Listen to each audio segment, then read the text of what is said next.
मित्रो, कातमांड्याचं झाड आहे.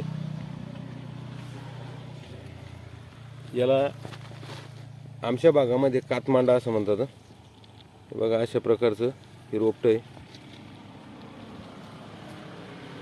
याच्या पानावर बारीक बारीक पांढरे काटे असतात.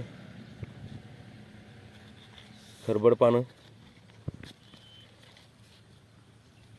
आता याचे काही शास्त्रीय नावं, पुढच्या आयुर्वेदातले नावं मला माहीत नाही. पुढच्या व्हिडिओमध्ये मी तुम्हाला याची संपूर्ण माहिती देईन. पण आज या वनस्पतीचा जर कोण ओळखली असेल, आता आमच्या भागात याला कातमांडा म्हणतात, तुमच्या इकडे याला काय म्हणतात हे मला कमेंट करून नक्की सांगा.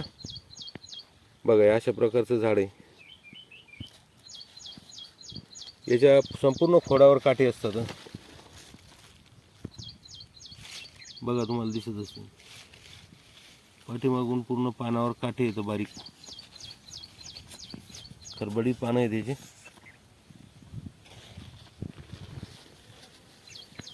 ही एक अशी जबरदस्त वनस्पती आहे.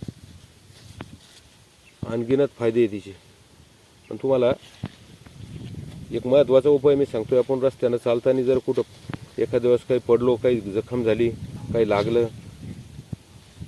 काही शरीरामध्ये घुसलं, तर अशा वेळेला रक्त निघतं. जिथं काही व्यवस्था नाही, सुविधा नाही आहे, अशा ठिकाणी रस्त्याला आजूबाजूला आपल्याला ही वनस्पती दिसते. बघा, सडकाच्या कडेला, शेतात, कुठेही बांधावर, धुऱ्यावर सहजपणे मिळणारी ही कातमांडा आहे.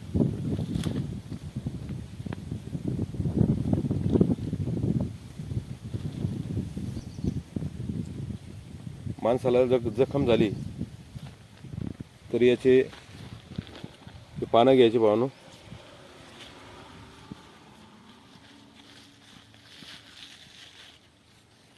पानं काढून घ्यायचे, याचे 4-5 पानं असे, आणि हे पानं हातावर चोळायचे आणि त्याचा रस काढायचा. जिथं आपल्याला ती जखम झालेली आहे त्या जागेवर तो रस टाकून पिळायचा आहे. तो असा हातावर चोळून, आणि ती जखम थोडी अशी दाबून धरायची. फाटलेली जखम जरी असली ना, ती आपल्याला जागू अशी थोडीशी दाबून धरायची आहे आतमध्ये. आणि त्याच्यावर तो जो आपण पिळलेला या पानं जे असते लगदा, ते वरून ठेवायचा आणि याला पट्टी बांधून घ्यायची त्या जखमाला.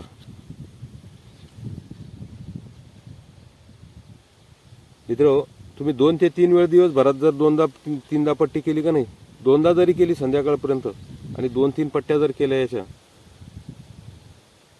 हे तुम्ही टाकता क्षणी ज्या वेळेसला त्याच्यामध्ये जखमामधून निघणारं रक्त आहे ते हे रस टाकल्या टाकल्या ताबडतोब बंद होतं, पहिली गोष्ट. आणि दुसरी गोष्ट, यानं जखम फाटत नाही.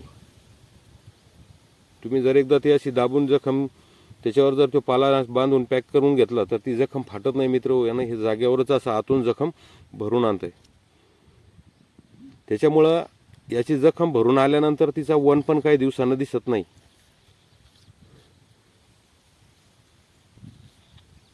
तुम्हाला त्या ठिकाणी ओळखायला सुद्धा येणार नाही की आपल्याला इथं काही जखम झाली होती. आणि एकदा हा रस टाकला त्या जखमाच्या वर की तुम्हाला कुठल्याही पेन किलरची गरज नाही. ती जखम ठणकणार नाही, तिच्यामध्ये पाणी होणार नाही, आणि जखम संपूर्णपणे भरून आल्याशिवाय राहणार नाही.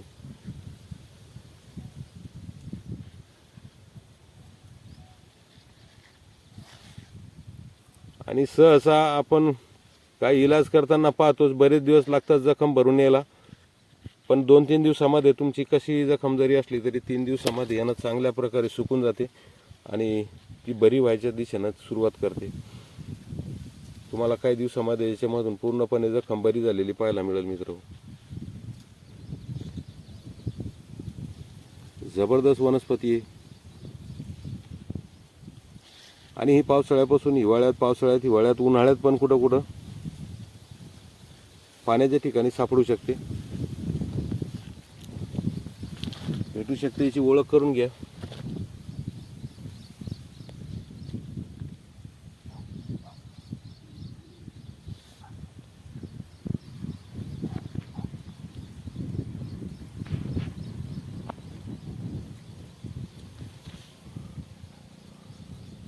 तर मित्र, मी दिलीप गवई, पूर्वजांचा खजिना या यूट्यूब चॅनलवर